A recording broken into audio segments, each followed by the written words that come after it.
Once upon a time, there lived a doctor named Gulliver. There came a time when there was no work to be found in the city. So Gulliver found a job on a ship. This way, his new life had begun on shore. The first few days it went pretty good. He was getting used to his new life on the ship. But one day, a very strong thunder struck. After struggling in the huge waves for some hours, in the end the ship tipped over. Gulliver and a few of the crew managed to get some rowing boats on the boat before it sank. Short while after their ship sank, it disappeared. They couldn't stay on this rowing boat for too long, and soon after a strong wave hit them, and this boat, like the ship, also tipped over. They scattered all over the place. For hours, Gulliver struggled to stay above the water. He was trying to stay alive. In the end, the current helped him manage to hit ashore. He was very tired now. He had no idea as to where he was. Besides, he was in no state to think. He fainted right there on the shore.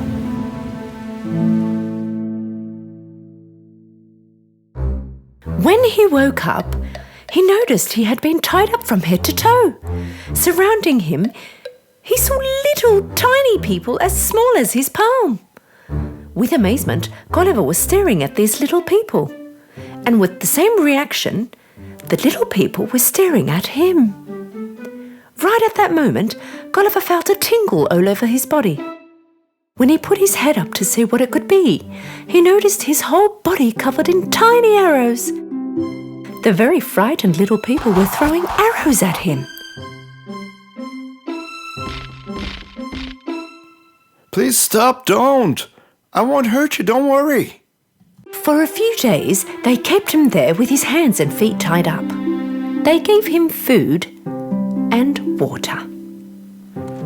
After some days had passed, they tied him on a car that was pulled by hundreds of tiny little horses, taking him to their hometown. This little town was called Lilliput.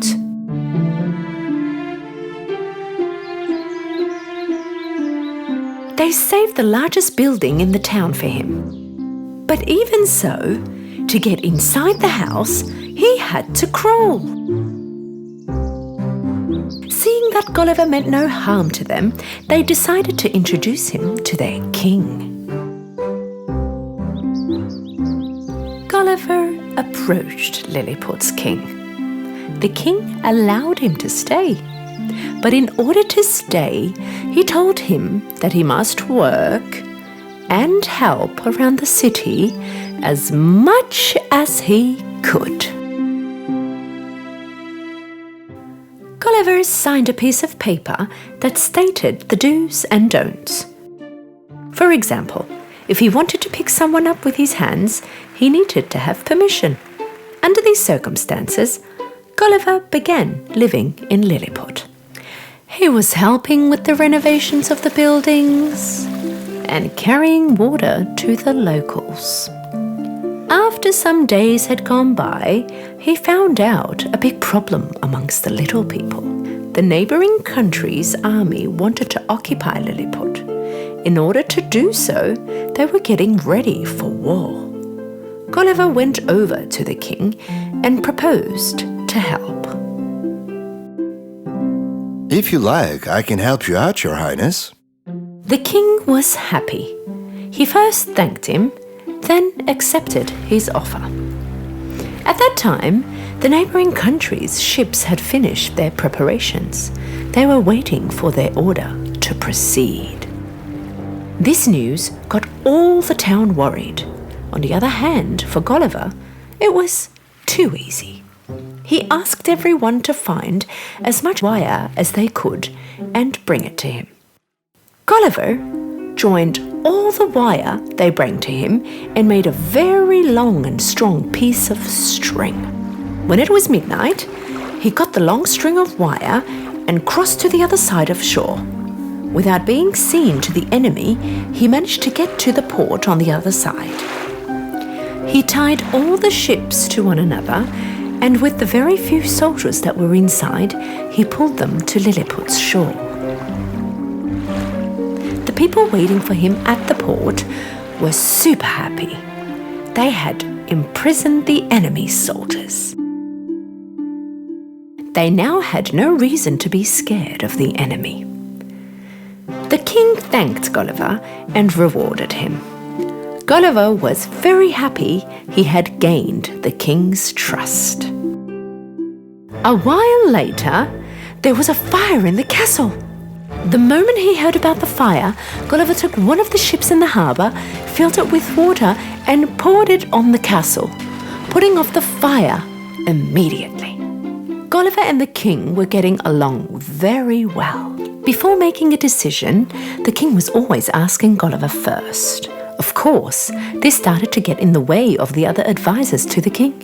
They were envious of Gulliver. Your Highness, we hear rumors.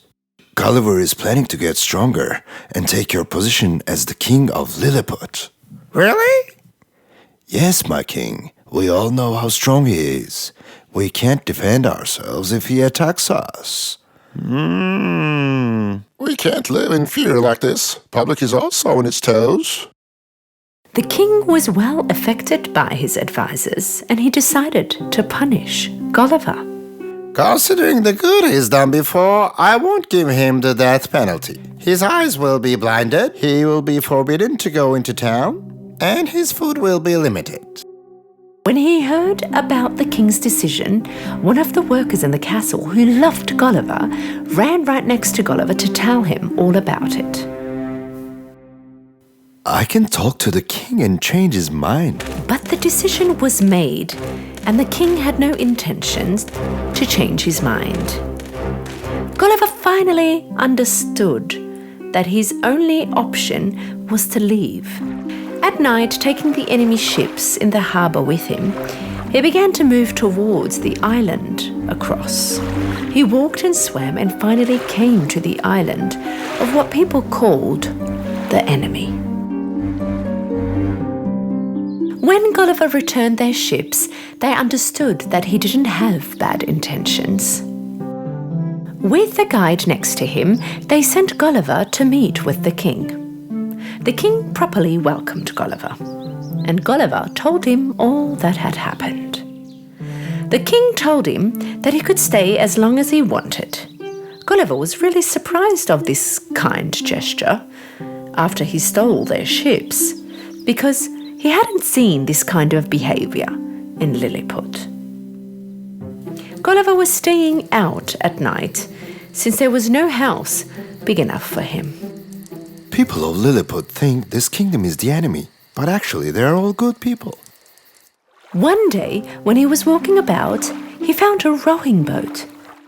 This was clearly the boat that they were on after his ship had sunk. Apparently our boat hit the shore on this island. He immediately went to the king. The king gave him all the men he needed. They all began to repair the boat. In a few days, the boat was ready for shore. Gulliver was very happy because he could leave the kingdom of the little people and go home. He thanked the king and his people who welcomed him. But a tough journey was waiting for him on this small boat in the big ocean.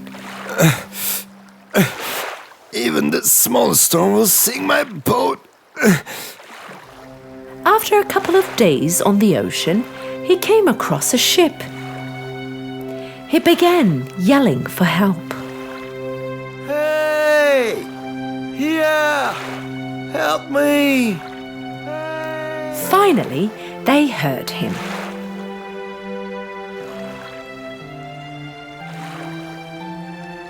They came next to the rowing boat and took Gulliver on their ship.